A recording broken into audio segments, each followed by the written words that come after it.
Oh,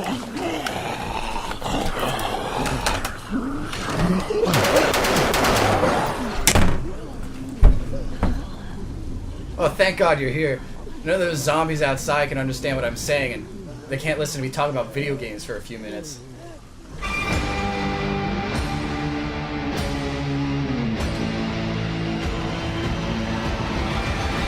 So the other day I was watching Ed, Edd and Eddy when a friend messaged me through Discord. He said to me, "Hey, I got an extra beta key for the Back 4 Blood early access thing. Do you want it?" And I said to him, "Wait, that game has a beta?" And then he sent me the early access code. So anyways, I've been playing it for the past few days, and I think I'm about ready to share my opinions on a few of the aspects of the gameplay. Let's get into it, shall we? First thing we should get out of the way is the obvious fact this is meant to be a spiritual successor to the Left 4 Dead series. Now, I don't know about you, but when I heard that Turtle Rock Studios, the guys who made the original two games, were making this spiritual successor, I was a little wary. A lot of these spiritual successor games created by the original devs tend to either be kind of meh or just outright bad, with a few exceptions. Also, Evolve, which was made by Turtle Rock Studios, was famously a huge letdown. So how does Back 4 Blood hold up to the Left 4 Dead classics?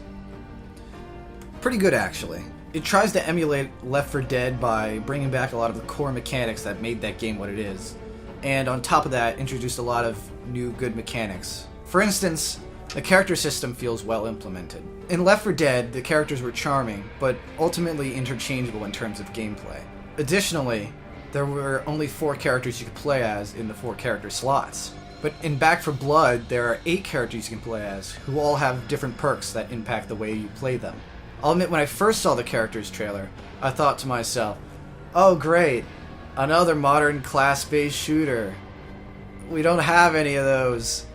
Yay! But the perks have minimal impact, only really influencing some of the weapon choices you make, or some minuscule gameplay decisions. Which is a huge plus in my book. If you're the type of person in Left 4 Dead who liked the melee weapons and just beating the crap out of zombies with them, now there's a character that specializes in that. Big fan of the sniper weapons? Oh look, a sniper character. Do you like being a team player that leaves no teammate behind? Now you can play as the character who has instant revive. By the way, Mom is my main. Not because I like being a team player, but because anytime you do anything interacting with your teammates, they say stuff like this. Let's go, Mom! Watch where you're shooting! And I just think that's hilarious and the best thing in this game. Mom is top tier. However, I must admit I'm still a bit conflicted by this new mechanic. Oh no, I'm turning. In Left 4 Dead, if you didn't get to play as the character you wanted to play as, it's really no big deal. They all play the same. It just means that this time around, instead of playing as Coach, you're gonna have to be Rochelle. Which sucks big time, because Coach is awesome, and the best character in the entire series, but you know, that's just the way the news goes. But in Back 4 Blood, it might mean that you don't get to play the game the way you want to, which is nice for replayability, playing the game slightly different every time, but I'd much rather people have the option to play the game they want to. Luckily, like I said earlier, the perks are low impact on the gameplay, and there's enough variety of characters that you can probably find a few characters you enjoy playing. Another new feature I thought was pretty decent was the card system. The way it works is at the beginning of each level, you choose a specified number of cards from a deck you built in the hub world. These cards grant minor gameplay buffs like faster reload, extra health, more stamina, a knife melee weapon, etc., etc.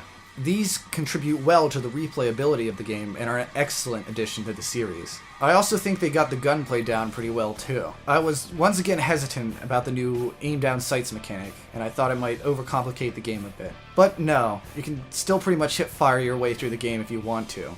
And the aim down sights is there if an enemy is a bit far away, or you want to be more precise in your shooting. It's just nice to have the extra option, really. They build upon this aim-down sights mechanic as well by having a variety of scopes you can find throughout the levels. Additionally, there is an absolute armada of weapons in this game to choose from. Though I do have a complaint about these weapons that will cleverly segue me into my next point of this video. There are a ton of new weapons in this game, but somehow it feels like there's less variety than Left 4 Dead.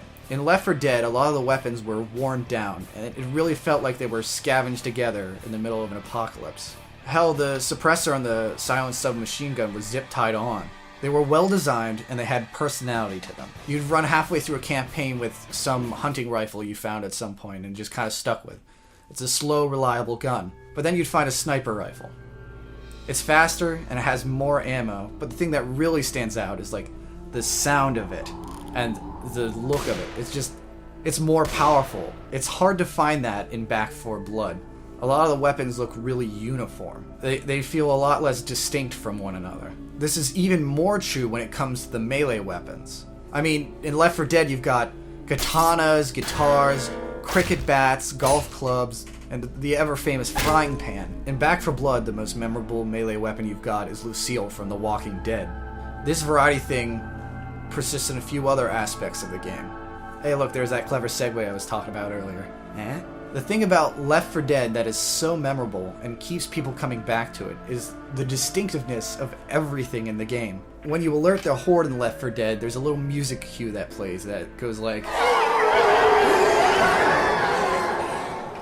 And then you're like, oh fuck, that sounds scary, this isn't good, I'm in trouble. And when this tank music kicks in, and he starts bursting onto the scene, you know it's time to get out of there, or start shooting. The maps are crazy too. In one map, you're in a shopping mall, and you gotta drive the fucking display car out of there. Or the zombie-infested carnival in which you have to play a fucking rock concert to draw a helicopter into you. Oh yeah, and also, there's a gnome that you can carry through the entire level for a special achievement. Memorable as hell. Back 4 Blood's campaign, although pretty well designed, didn't have the same charm as in Left 4 Dead. The most interesting thing you do probably is blow up a boat and a tunnel. And a few of the levels in the only playable campaign right now are just reused ideas from Left 4 Dead. Back 4 Blood does have its moments though. For instance, the overturned Squeaky Toys truck gave me a good chuckle. And also, the first time you see the ogre infected is pretty crazy.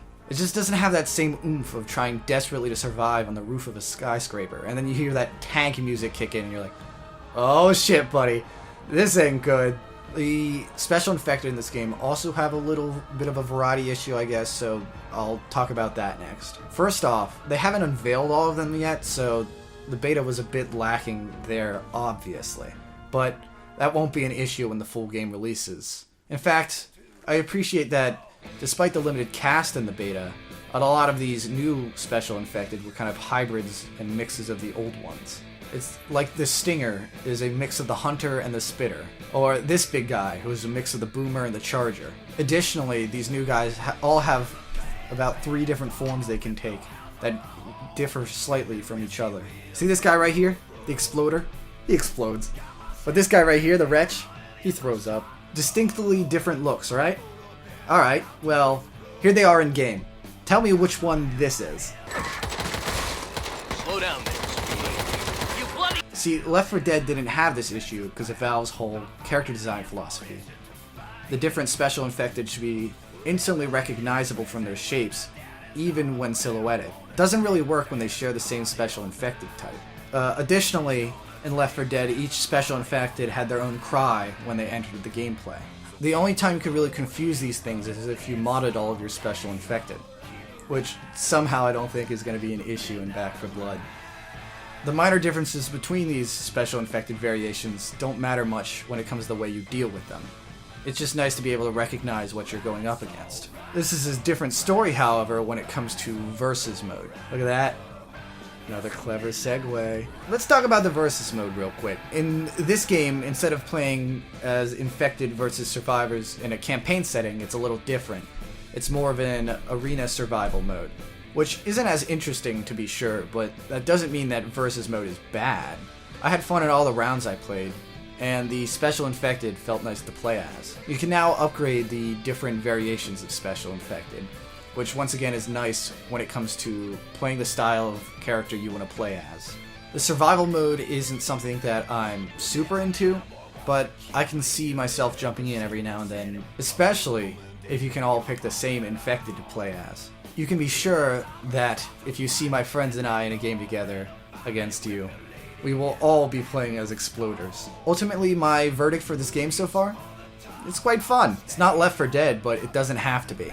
I was quite worried about the way Turtle Rock Studios would handle this spiritual successor thing, but I was pleasantly surprised to find myself wanting to keep booting the game up during my free time. I had a few issues with bugs. Oh no! The bugs! I had a few issues with bugs, and a lot of these were frame drops, but these will probably all be fixed on launch, so it's not a big deal. I'd love to speak more on my experience with beta, but I don't think the Written Outside are going to be kept at bay for much longer. If you liked this video, please consider subscribing to my channel, or maybe leave a like so I know to keep making more stuff like this. Okay, bye.